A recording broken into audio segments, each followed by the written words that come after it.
If you look closely at American politics today, well, the conservative movement seems to be fighting a two-front war. Uh-huh.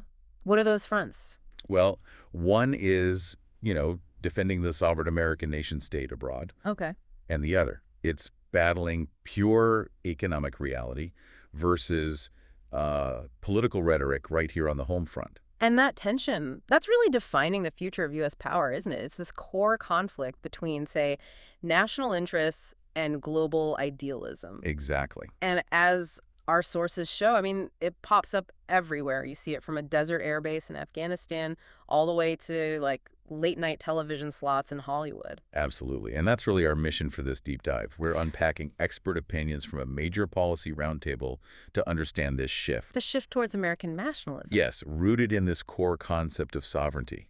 And we're specifically focusing on, well, the urgent national security concern around Bagram Air Base. Ah! Yeah, it's become this symbol, really, of the disastrous 2021 withdrawal. I mean, the costs were staggering taxpayers on the hook for at least $5 trillion in long-term war spending and over 100,000 American and Afghan lives lost. And that's the 90-second focus, right? That sets the stage for the bigger ideological struggle. Precisely. We need to reveal why the former administration, according to these sources, insisted on keeping Bagram. It links directly to this intensifying geopolitical threat from China. Right. We need to understand this new balance, national interest, realpolitik, populism, because it's reshaping everything. Okay, so let's dig in. Maybe start with the identity crisis within conservatism itself. Yeah. Our sources talk about this historical debate. The balance between realism, the practical side of power politics and idealism, promoting American values globally. Yeah. Historically, that debate was mainly between, like, the traditional internationalists. They loved strong global alliances, NATO, the UN. Right. And then you had the more maybe cynical realists. They wanted to prioritize transactional power moves, not so much ideology. But this policy roundtable we looked at suggests the whole landscape has fundamentally changed. Now there's this third powerful new faction, the nationalists. So what makes them different from those old school realists? What do they actually want? Well, what's fascinating here, I think, is their really uncompromising definition of sovereignty. How so? While traditional realists might, negotiate within global structures, these nationalists, they champion the sovereign American nation state as the ultimate authority, period. No compromise there? None. They emphasize patriotism, national interest above any transnational body. They look at places like the UN, the EU, powerful NGOs, not really as partners. As competitors. Exactly. As competitors actively trying to constrain American decision-making. Okay, so this brings us to what the sources call the central ideological conflict in the democratic world today. This war of ideas over sovereignty. Yeah, who holds the ultimate authority? Is it the democratic nation state, the sovereigntists, as they're called? Or is it these evolving transnational institutions and this idea of global governance? And the sources are pretty clear on who champions that second view. The transnational progressives. Right. They tend to dominate institutions like the UN and the EU, and they actively push international legal rules that are, well, specifically designed to go beyond U.S. national sovereignty. Trying to manage problems globally. Right, minimizing the power of any single nation's elected government. That's the goal. Meanwhile, you have the counter movement, often tied to what gets called the Trump Doctrine, championing the sovereign American nation state. They argue this focus on national interest, on patriotism, is, quote, very real and will outlast any single president. Why are the sources so confident about that staying power? Well, the numbers they cite are pretty overwhelming. Roughly 80% of GOP voters strongly back this specific foreign policy approach. 80%. That's huge. It is. It's often called principled realism. And the point is, it's not just like an election thing. It seems to be a deep ideological preference for policies that prioritize national strength and targeted action. Instead of endless, large-scale, idealistic nation-building exercises? That distinction, targeted action versus endless war, brings us right back to Bagram Air Base, doesn't it? It does. The decision in 2021 to completely abandon Bagram, it was instantly seen by many as just a catastrophic strategic disaster, left a massive power vacuum. And it connects directly back to that idea of principled realism. That worldview prioritized strengthening the U.S. position globally through, careful, impactful presence. Bagram wasn't just another base. Oh, it certainly wasn't. And you see why when you read the details from these policy experts. Sources confirm Bagram is strategically essential. Why? Because it is located, and this is a direct quote, exactly 1 hour away from where China makes its nuclear missiles. Wow, 1 hour. Yeah.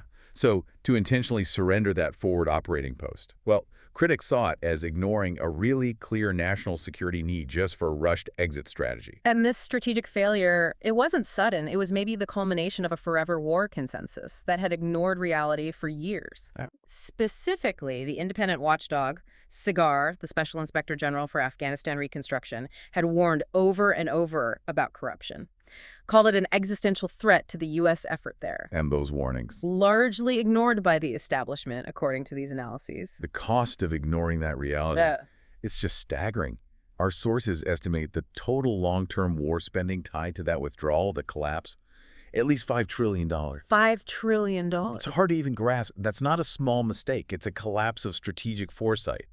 And losing Bagram became this painful symbol of surrender. But here's where it gets really interesting and maybe proves the base's underlying value. Go on. Despite that strategic failure in 2021, the U.S. is now reportedly trying to get Bagram Air Base back.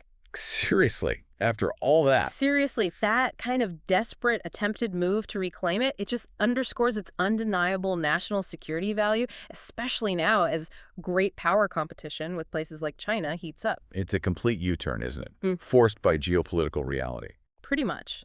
It shows that when that liberal internationalist consensus fails spectacularly like it did in Afghanistan, well, the principles of national sovereignty and hard-nosed realism tend to rush back in to fill the gap. Okay, so if Bagram was the global cost of ignoring strategic reality, our sources suggest that same kind of high cost, that disconnect, is now being tallied up somewhere else.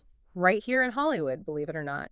The failure to align the rhetoric with reality seems to be playing out in a very similar way domestically. All right, let's shift focus then. Let's look at how this battle for sovereignty, this struggle between, say, the elite narrative and just brutal economic reality is playing out in the American media landscape. Yeah, we're talking about those highly publicized late-night show cancellations. Right. The immediate narrative pushed by a lot of media outlets claimed these hosts who were, let's be honest, relentlessly critical of conservatives were being silenced. Censorship. Dictatorial pressure from the right. That was the story. Framed as a crisis of free speech. But the sources we reviewed, they confirmed that political narrative is, well, fiction. So what's the truth then? The business truth. The cancellations were driven purely by financial unsustainability. I mean, one host show, just as an example, was reportedly losing something like $40–50 million a year. 40 to 50 million annually. Yeah. I mean, how can you sustain any message, political or otherwise, when the economic model is that broken? And the numbers showing the audience alienation, they're brutal. You look at the Jimmy Kimmel case study mentioned in the sources. What did it show? His show was down a staggering 43% in ratings in just the first half of the year.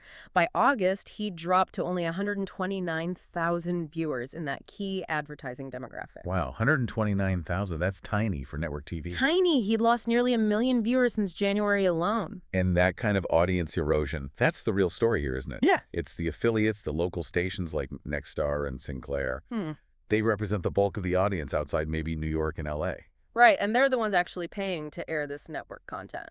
And those affiliates, according to the sources, stated explicitly they were, quote, done, airing a show that was, quote, attacking literally their audience.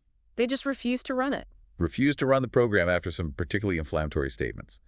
The hosts had basically alienated half the country, and the market spoke louder and with more financial force than any political rhetoric. So it wasn't censorship, it was a market correction. Exactly. The economic model for media that aggressively attacks its core viewership, the folks in the middle of the country, it's just fundamentally broken, financially unsustainable. It really is the domestic version of the Bagram imperative, isn't it? How do you mean?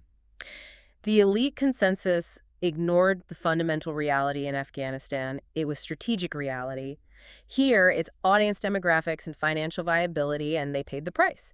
They surrendered cultural real estate just like strategic real estate was surrendered overseas. That's a powerful parallel. And it seems to be the unifying theme across both these fronts we've discussed, this fundamental rejection of the elite consensus. Yeah, whether it's reclaiming a vital airbase to assert national strength or watching the market correct entertainment that alienates its consumers, the failures were just too costly. Too costly in treasure and lives in Afghanistan. And too costly in lost revenue and audience share in the media business. So the debate seems to be moving rapidly away from that old liberal internationalism abroad and maybe political rhetoric disconnected from economics at home. And moving Towards, well, a blend of American nationalism, economic strength, and the practical application of power. The return to the sovereign nation-state idea that Americans should rule themselves, not be ruled by unelected international bodies or, frankly, arrogant coastal elites. That idea is proving to be pretty resilient. And that leads us, I think, to a final provocative thought for you, the listener, to consider. Okay, what's that?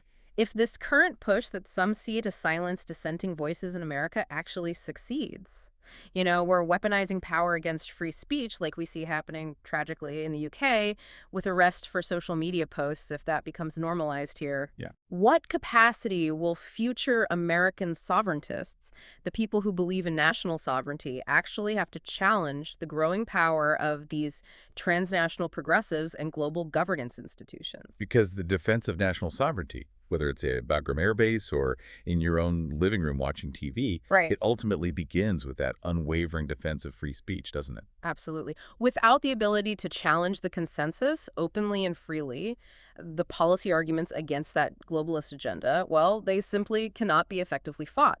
That freedom might be the most valuable asset of the sovereign American nation state.